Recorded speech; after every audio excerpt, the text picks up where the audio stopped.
Welcome back to another episode of Picking Up the Pixels RPG Love. I'm your host, Boston. Joining me as always is Musum.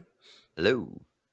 I think we're both a little under the weather this month, so it might be a shorter kind of chill, lower energy episode this month. So, but come relax with us and talk about some RPGs.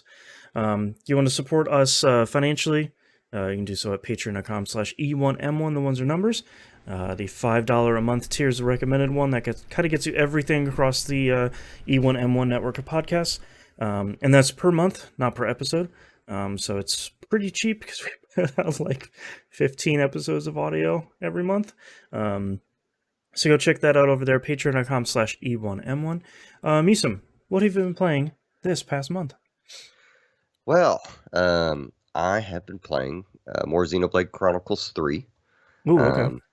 That game's still really good. I have not played it a ton. My expert Xeno friend came over and kind of guided me through some things. Oh, nice. Like, the way you unlock classes in that game is basically you'll get another story character in your party that you can switch in and out that has the class, and it'll unlock it for one character. And how the other characters get it is during battle, they have to stand really close to that character. And at the end of the battle, you're awarded class points. And once you get enough class points, it unlocks. Those are, at least where I'm at, and with my skill level, are incredibly difficult to grind. So I'm not going to do that. Yeah. It's still I think this is still by far the best one of the Blade games. I feel like that's what I've been hearing from everybody too. Like, all the other ones were really good, but boy, they really got it this time. Yeah, like you are always like there's always some weird, like, because they have like 3 or 4 different ultimate types, at least where I'm at in the game. There might be more, I don't know. Like, you are always about to do another ultimate, so you're never just waiting on your guys to fill a meter, or if you are, it's not for very long. The class system is a lot of fun still. There's a lot of fun to mix and match it. But as I said, I barely played any of this. I'd like to play more, but I also played a little bit more Soul Hackers. Soul Hackers 2, that is. That game is very monotonous. Yeah, they just announced that they're coming out with a big patch in the next couple of weeks about like faster movement speed, faster battle speed, faster this and that, and I was like, all right, that I've been meaning to get back to that, but maybe that sounds like the time where I'll dive back in. I'll wait for that. Like I feel like I'm at the point in the game where I see kind of the big game loop, which is basically just either drill in on the story dungeon or go do your party's psyche dungeon. I forgot what they call it. I just looked, and Atlas says it's going to be a dash ability, high-speed battle mode, 4 new demons, and that is in early November. Okay. So, yeah, that's not bad. Yeah. One of those demons will be Pixie, the Devil Summoner Soul Hackers version. So it sounds like it'll be the kind of classic Pixie, along with Neko Shogun, which is one of my favorites. I'm surprised he wasn't in this by default. I'm surprised about that too. Yeah. They introduced like 6 different versions of Jack now, so that's right. Oh man, they also have they've adjusted the quote frequency of enemy appearances in dungeons. That sounds interesting. I'm wonder if that was too high by default. It is. It's really annoying. Okay. Especially like when you're going through your party's head's dungeon. I really wish I could remember the name of that. Like Mind Palace dungeons. Yeah, but Mind Palace makes it sound like a Persona 4 thing, and let's be clear, they all look exactly the same. There's true. Yeah. There's very little, like, the flavor to it is the random memories you find, but right. It's real shades of Tartarus going on. Yeah. But for every area in that dungeon, like, that you kind of like, they have Okay, so they have a stat for your characters, and that's a literal number. So, Mm. like, you start out, it's like 10 or 15 or something like that, and that stat has to be a certain number to unlock certain gates. Every time you go through a gate, um, or maybe it's every two gates, it gives you a set of three quests. And I'm Okay. assuming this is a pattern since it has done it to me twice now. Right. Um, these three quests are kill X amount of this demon, uh, kill this one specialty demon that the game, like if you lose against them, then it's going to hard fail you back to the start menu, Oh wow. um, Okay. and collect a certain amount of an item. Um, and when you are looking for those 10 demons that you're Hmm. supposed to kill, and just every 10 steps, another one's like it's the right one because it has like a little quest symbol thing above its head. So Okay. it's like every 5 or 10 of them, like you're just like, where's the area with the stupid? Right. I really wish that more RPGs did it like the first Bravely Default game, where the encounter rate was a slider. Like if you it Mm. was at 0 to begin with, which is kind of like the normal encounter rate, but you could push that up a little bit to say like I want to turn that up to like plus 200%. So if I'm just grinding for something, or I'm like grinding job points or something, I just want like every other step I want to fight because I know I can turn it on auto and just knock it out. Or what I used it for a lot was turning it all the way down to like 0 encounter rate. And usually I did that after a boss battle, and I'm like, I have no healing items, I have no health. I just need to get out of this dungeon before I die and I have to do this fight again. I don't want to fight anything on my way out. Like I'm just turning all encounters off. I really wish more games did that. That's a wonderful idea. I don't know Hmm. why they don't. Like, especially in Shin Megami Tensei, like if you just turn the encounter rate off and fight the boss, you're gonna lose. Like, Yeah, exactly. Like, yeah, you're not gonna cheese your way out of it. Like, you got to put in the work. yeah, and like we already like one of the first skills you can unlock in this game is was it Trafari, the escape from a dungeon back to the main Hmm. hub? Like you Right, unlock that super quick. right. But anyway, I don't like. I'm still kind of mixed on this game, I guess if you can't tell. But I think it's going to be one of those that like I just kind of limp along in for the next half year. Yeah, yeah. Um, so now the reason that I've played very little of these games happened, which is my Steam Deck came in. Oh, Um, congrats. thank you. It's I guess they're available to everyone now too.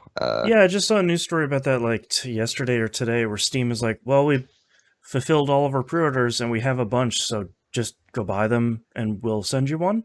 I guess that's where we're at. And I've been, I know I if I would buy one, I wouldn't play it. So I've been really resisting buying one because it's really cool, but I cannot justify it.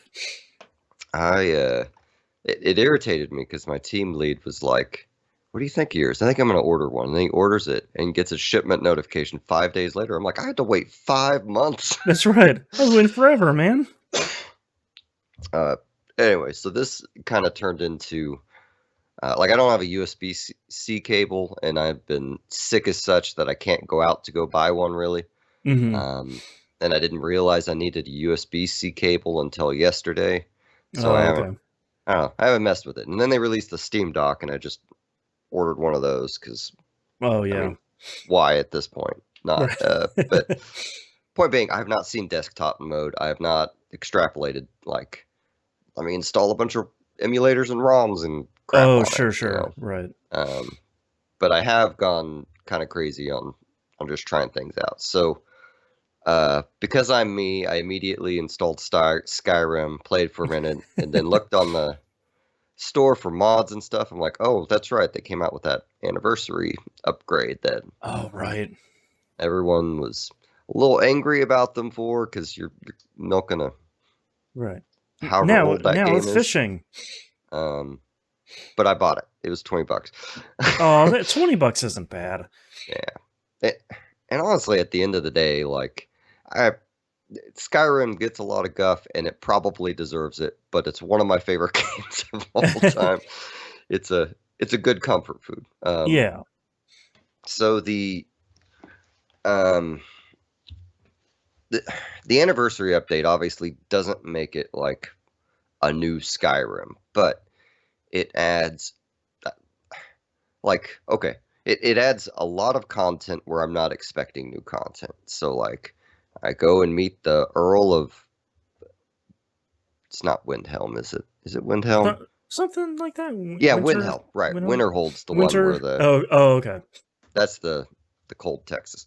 Right. Uh, so you go and you meet that guy, and then like his financial advisor guy wants to talk to you, and you talk to him, and he slips you a note, and it's like an assassination plot. Oh, okay.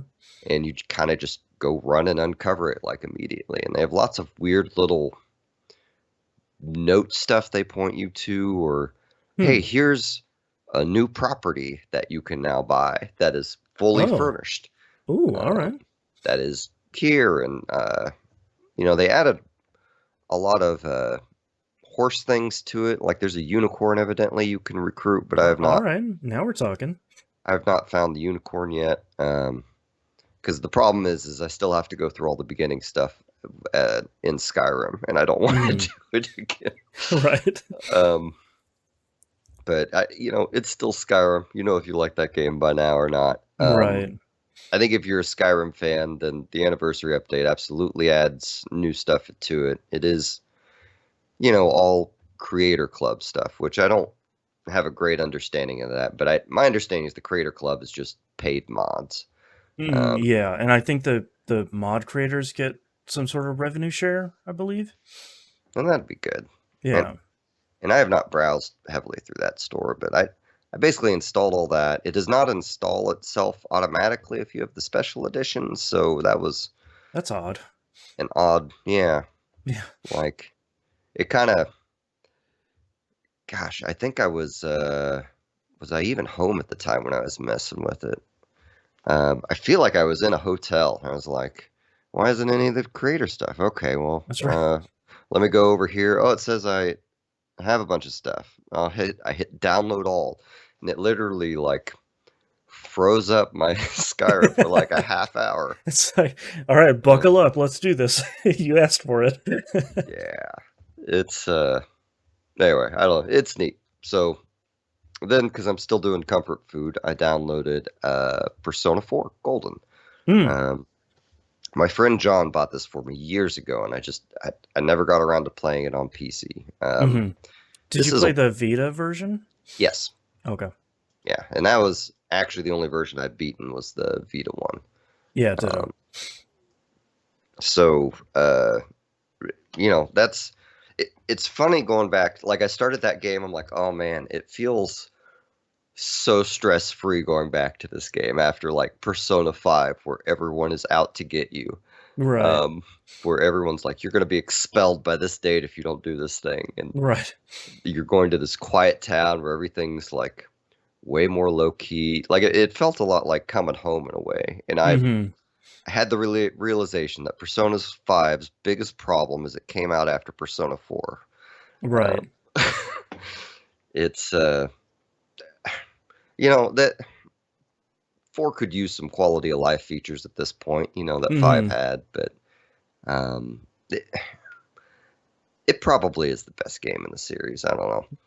I mean, it's kind of tough because 4 is still a PS2 game. Like we're 3 generations removed. Even Golden, did some quality of life stuff and made some pretty big improvements, but like it's still up there. Like 3, I feel is harder to recommend personally for a lot of people, because it is. If you like dungeon crawlers, you like grinding, 3 is really good and it has a good story, but it's tough. And I think 4, I'm with you. I think 4 is probably my favorite of the 3, 4, and 5 trilogy, just because I think for me the story is I like it better. It clicks with me a little bit better. But it is an older RPG at this point, as much as that might hurt someone's hurt someone's age here. Man, those colors sing on this on PC too. Oh, Like I did really? not expect like a lot of PS2 games, you get really faded colors. And this one, Hmm. I assume it was that way on the Vita. It's just been so long since I played it. Yeah, I don't remember. I remember enjoying it a lot on the Vita, I think, because that screen is really nice, but I Yeah, don't remember much from it. well, it works perfectly on the Steam Deck, but Nice. this is also where I encountered one of the Steam Deck's largest glaring problems. Okay. So modern video game devices, you just play your game, save whenever you feel like it, turn the thing off and it goes to sleep. You turn it Right. on later, and as long as your house didn't lose power, it picks it back up where you were. Or like me, Um, my PS5 just decides to die in the yeah, middle of when it's asleep. yeah. Usual stuff. So Steam Deck just, if you even let it idle for 10 or 15 minutes and there's an update, it's like, I'm gonna close this down, we're gonna do an update. And Okay. there goes however much my game progress, because Persona 4 is Uh, old enough, it's not gonna autosave. right, exactly. And if you let it go to sleep, it will 100%, like they are patching this thing daily, which, okay, good for them, but Right. balance that with the game running, man. Yeah, I wish there was. I'm sure there might be some setting in there. I'm sure someone has already found like, oh, if you change this INI file, it'll Oh yeah. go around this. But I wish there was a way to say like if there's a game running, can you at least kind of like how the Switch does it, where it's like if you have a game running, it'll kind of sorry, I punched my mic. It'll kind of hang out for a little bit and say like, hey, I see you're gonna start a game. Do you want me to do a system update here? And you have the option of saying, no, I'm okay. We can wait a little bit. Yeah, they need that. Yeah. uh, the Switch kind of perfected this, but I think the Steam Deck is gonna turn me back into a PC gamer for a Right. while. Um, Maybe not entirely. Like, obviously I'll be playing God of War, Horizon, or whatever on the big consoles. But Oh, sure, um, sure. anyway, let me think. Last thoughts on Persona 4. I wrote a couple more things down. Well, I wrote one more thing down, and that is the intro is long. Um, Yeah, four's intro is really up there. yeah, it is. It just keeps going. Um, but it feels good to be back in that. Yeah. So last but not least, because today I was like, how do I put this in desktop mode? Like frantically going through all my adapters, because I didn't realize it was a USB-C connection until Hmm. today, because I'm bright like that. Uh, and because I really wanted to install Ogre Battle on it, Oh, but sure. I have one of my friends, Justin from the Tiltcast, has been trying to get me to play this game, Symphony of War, that he says is a lot like Ogre Battle. Okay. Um, so I finally just like, you know what, screw it, let's play something new. This is Mm. $20. This is kind of a pixel art style game. A lot of the reviews and descriptions of this game is Fire Emblem meets Ogre Battle, and I'm only 3 battles into this thing, but they're 100% right. Is this Symphony of War the Nephilim saga? I believe so, yes. Okay. Yeah. Um, Put it, a it put some gameplay here on the video version. Yeah, so it takes place on a tactics grid, except Hmm. one unit that occupies a square is actually a bunch of units. So I'm a big fan of that. yeah, so like if you, I guess also for the audience, like Ogre Battle, in the original Ogre Battle, your one unit, you would have X amount of spaces you could put in, and then you'd piece together a troop with so many guys. Hmm. You'd attack them, and they'd go back and forth a couple times, and it'd move on. So this game does that, except like it's a numbered stat in terms of how many units you can put in, and each unit is worth a different amount. Oh, And interesting. you can have, like, I already have one unit with like 6 or 7 guys in it or something, Oh, and wow. like I have fought an enemy that was like literally 10 troops or something like that. Jeez. Um, like it's a really so mechanically, as an RPG, it is a really cool game. Hmm. The story I can't speak to yet. I'm not super enthralled with a lot of its starting, but it's mainly because it does that ogre battle, well, more like tactics ogre thing, where it's like, here's the history of the continent. Now you're going to Right. start. Right. Uh, but you start out working for uh, they refer to themselves as the Empire, so obviously you're going to defect at some point. Yeah, 100%. But like they have like a stat, like a skill tree that affects your entire squad. Like you can pretty Wow. quickly start swapping classes around. Like in the second battle, you can disassemble all your troop units and reassemble them. Wow. They they have like when you enter a map, um, it's a grid, but it kind of operates like the original Ogre battle, where there's multiple towns in the map that you can take over. Oh, wow. Um, and there are different resources around the maps. And you want to get the resources so that you can change classes. Mm. Um, Yeah, I see in the gameplay here that there's like a mine over here in the corner, like a sparkling mine. I was like, it's kind of neat because it's not just unit versus unit and taking over buildings and stuff. There's kind of other objectives to yeah. move around on the map for. Well, and they built elevations into it too. Mm-hmm. So you have your archer who can shoot, 2 squares in front of them, or they can get on a hill and they can shoot, I think, another 1 or 2 squares further. Nice. Um, they have like fortresses. Your units can just camp in and get extra defense on it. They have like a lot of the fortresses will have like they look like these castle arches next to them that you can perch archers on top of. Oh, cool. I think like I'm a little iffy on the art style for the game. I'm a little iffy on whether I care about any of the story, but I I love this in terms of RPG mechanics, and I can already tell I'm going to be addicted to it. Right. It's I don't know. I don't know that I have a whole lot more ton to say about it right now. I guess I could say about the Fire Emblem stuff. So um, where it goes with Fire Emblem is you have a linear story arc, right? Hmm. Um, and everything or all the things I've read have said it's a linear story arc. So I'm assuming there's not going to be a um, I don't know. I assume there's not going to be any deviation. Yeah, Sorry, it's brain not was like Tactics Ogre where you're kind of making large decisions that branch pretty significantly. yeah, yeah. I do not get that impression, but Right.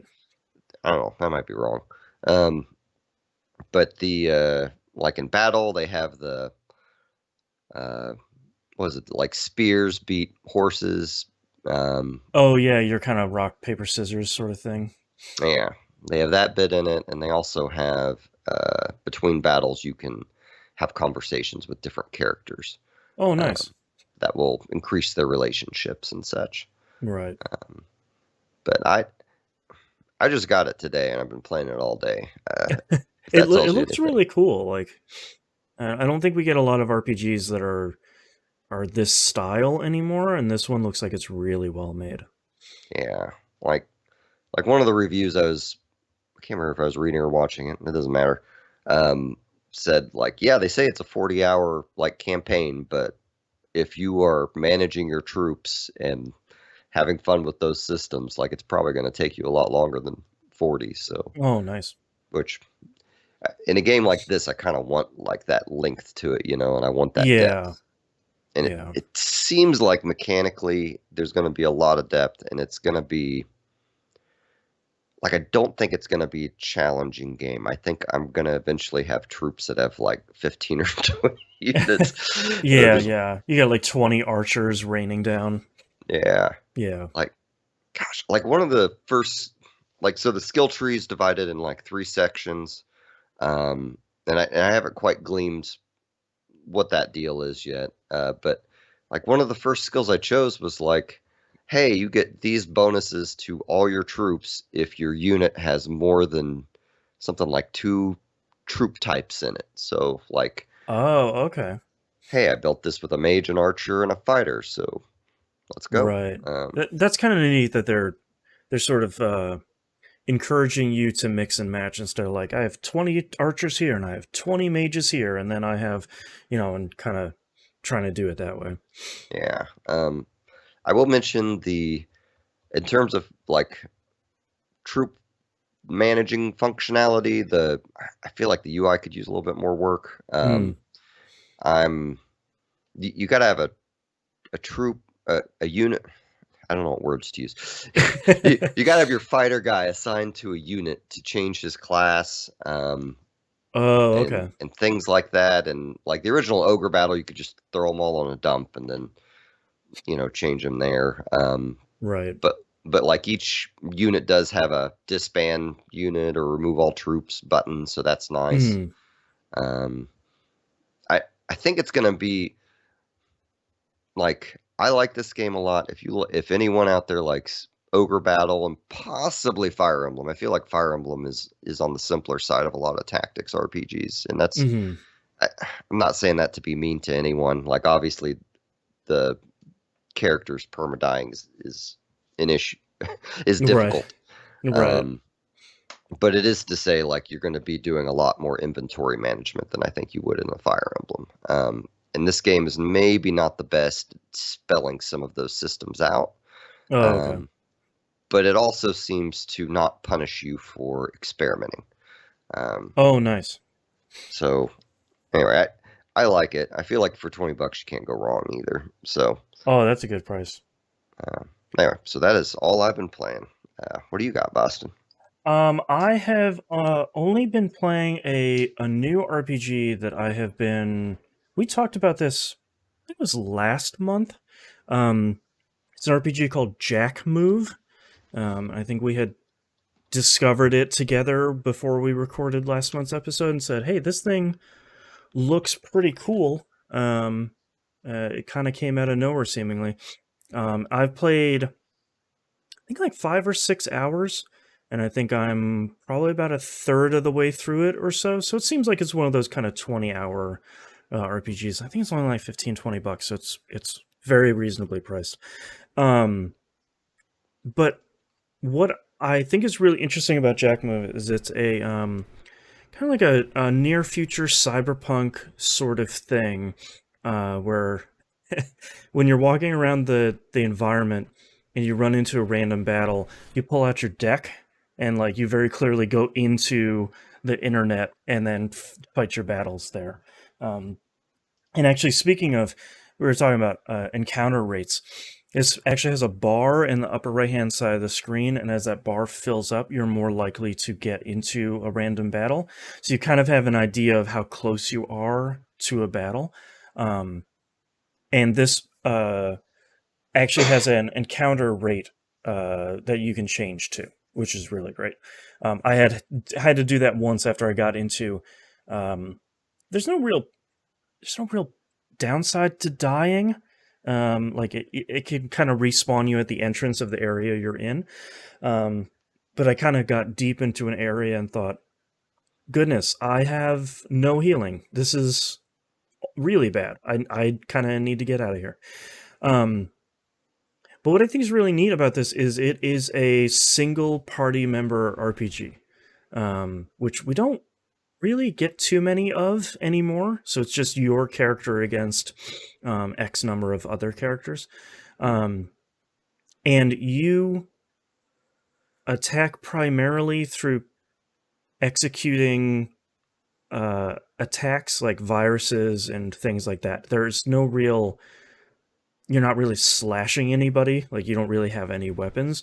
You're using slots on your deck to equip different modules and programs. You're inserting more hardware like RAM and things like that. So you're kind of balancing software versus hardware on your deck itself, which is kind of cool, because I feel like most of the time it'd be like, yep, you have a cyber sword that does damage. It's like, no, you need to put more RAM into your deck so you can fit more software on there to have different types of attacks against enemies.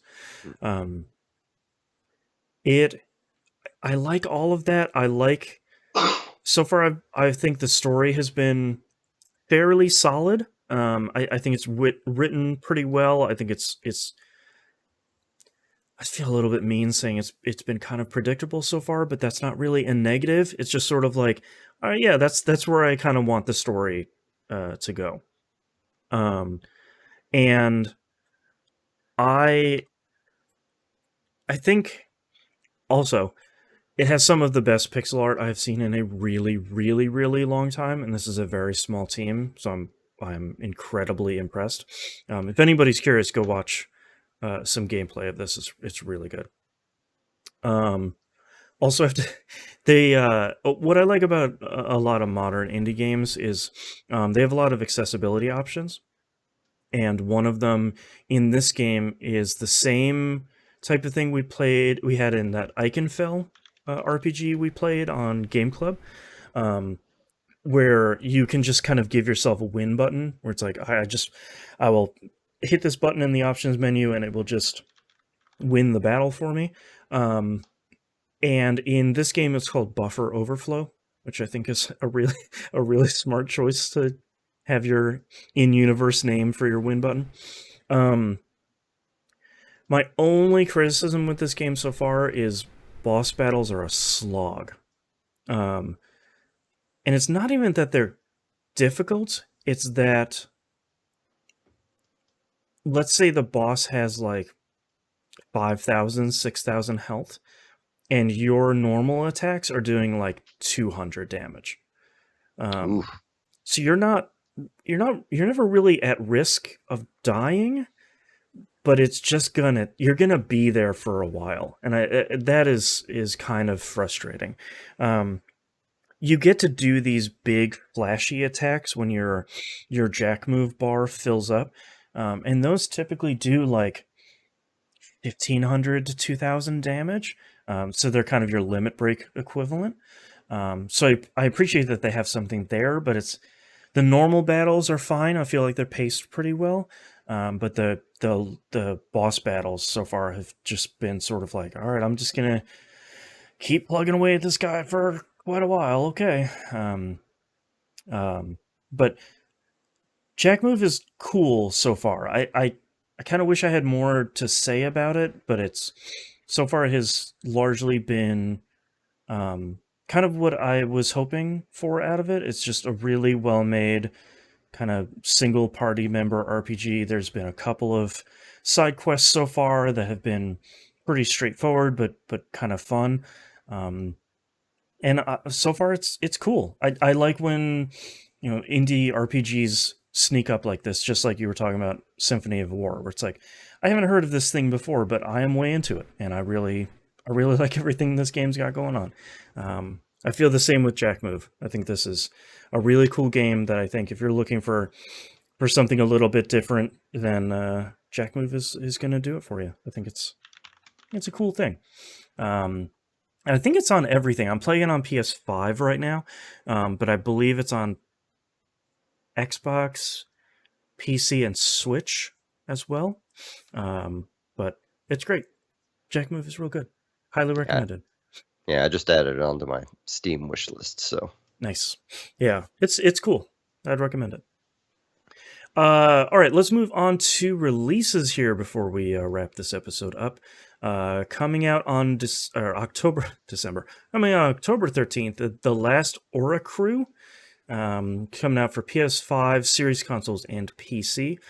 This is a kind of, I hadn't heard about this until just right now, but this seems like kind of an interesting, sort of more open, almost Skyrim-ish feeling, sort of. I don't know if it's open world or not, but this looks kind of neat. It looks like maybe more of a kind of a Western RPG, but it looks interesting. I'd recommend watching some gameplay of it. I think the developer has like a full playthrough of their demo, where they sort of go through the character creator and go through a whole bunch of stuff. So go check out The Last Aura Crew, ORICRU. I'm going to guess that's Aura Crew. Triangle Strategy comes out. I wrote down Switch. It's actually PC on the 13th. That's already been out on Switch for a while. So I've heard good things about the Octopath Traveler PC version. So I'm assuming that this will kind of follow suit on that and be pretty solid. I haven't played Triangle Strategy yet, even though I know I enjoyed it. Did you play any of this? I did not. I had a friend Okay. who played through it, and it did sound kind of neat in that between missions, like you'd have team members argue with you and possibly leave the team depending on your Mm-hmm. actions or inaction. But yeah, I haven't played it. Yeah, it seems cool and people seem to really like it, and I haven't gotten to it yet, unfortunately. Mario plus Rabbids Spark of Hope comes out on the Switch on the 20th. This is the sequel to the previous Mario plus Rabbids. Where that game was, the first game was more like a Final Fantasy Tactics kind of grid-based thing. This one's a little bit different, where it's almost more like XCOM, where you don't have a distinct grid. From what I've seen, you have kind of movement towards, you have like a movement radius and you're moving towards cover and things like that. So I'm kind of surprised they're changing some of the mechanics, but I'm happy that they're doing so. I thought they would just put out another one and be like, here you go, you fight Wiggler this time, yay. But this one seems kind of cool. The first one was great. I never finished it, but I enjoyed my time with it, and I'm happy they're making another one because it's a cool idea. Persona 5 Royal comes out on PS5 series consoles, Xbox One, Switch, and PC. If you're wondering why PS4 isn't on here, it's because it's been out on PS4 for quite a while. This is also Game Pass day and date, if I remember correctly. If you have an Xbox platform. Oh, cool. We've talked about Persona 5. I feel like if you're listening to a podcast about RPGs, you probably know how you feel about Persona 5. If you haven't played Persona 5 before, highly recommend it. Royal is a really great version. Look up a guide on how to get the true ending before you start, please. Ooh, yeah. There are plenty of spoiler-free guides out there, but please look that up beforehand because you don't want to waste literally like 60 or 70 hours by not doing one specific thing before a date. It's super easy to do. It just, you might not do it by accident. But Persona 5 Royal is really great. I'm happy it's out on a whole bunch of stuff. I hope it runs really well on Switch, because that would be a really great place to play this, especially with how long some of those dungeons can get. But yeah, Persona 5 Royal is great. Highly recommend. Star Ocean The Divine Force comes out on the 27th on PS4, PS5, Xbox One, Series consoles, and PC. I'm really not a Star Ocean fan. I feel so badly. So many people really love these, and I don't think they're very good. I've tried so many of these, and I just do not like them. But I'm very happy that they're making more of them, because this definitely seemed like a franchise that was probably on the chopping block pretty quickly. But I'm happy that there's more of them coming out. Are you a big Star Ocean guy? I tried to be. We've been doing this podcast for so long. I feel like, to give you an honest, because I know I played the first one on here, and I feel like I should go look up those episodes. Through the archives. I think I beat the first one, and it was incredibly grindy in a Super Nintendo kind of way, which was not what it was too basic of an RPG for that. And the second one, I don't think I ever beat, but I was playing those on PSP, if that dates it. Oh, right, they put those on PSP too. Yeah, right. And lastly here, Harvestella comes out on November 4th for Switch and PC. This is Square Enix's Save the World farming simulator RPG thing that I am very curious about, because I like farming games a whole lot, and it seems like Square is kind of leaning fairly heavily into the combat side of this, which most of these games really don't get. Or if they get it, it's kind of like Stardew Valley, where it's a pretty simplistic kind of system. So Harvestella looks pretty neat. Also, of course, it's a Square choice, so they're just putting it on Switch and PC, which is just such a strange thing. I don't know what is going on over there, truthfully. But it seems like a strange combo of platforms to put it on, but hopefully it will come out to kind of the current gen consoles at some point. And if you haven't seen Harvestella, go watch some gameplay of it. It looks honestly pretty wild. I'm very curious to see how it's going to review. But that's all of our releases for this month, and that's our episode for this month. Thank you so much for listening. If you'd like to visit us, you can do so at pickingupthepixels.com. Everywhere to find and follow us is on the right-hand side of the page. Musim, where can we find you online? You can find my band at Axis, AXIS band.com. Musim.bandcamp.com is all my solo work, and you can find me on Twitter at John Musim. You can find this show and all the other E1M1 shows at e1m1.com. Thank you very much, everyone, for listening, and we'll see you all next month. Bye. Bye.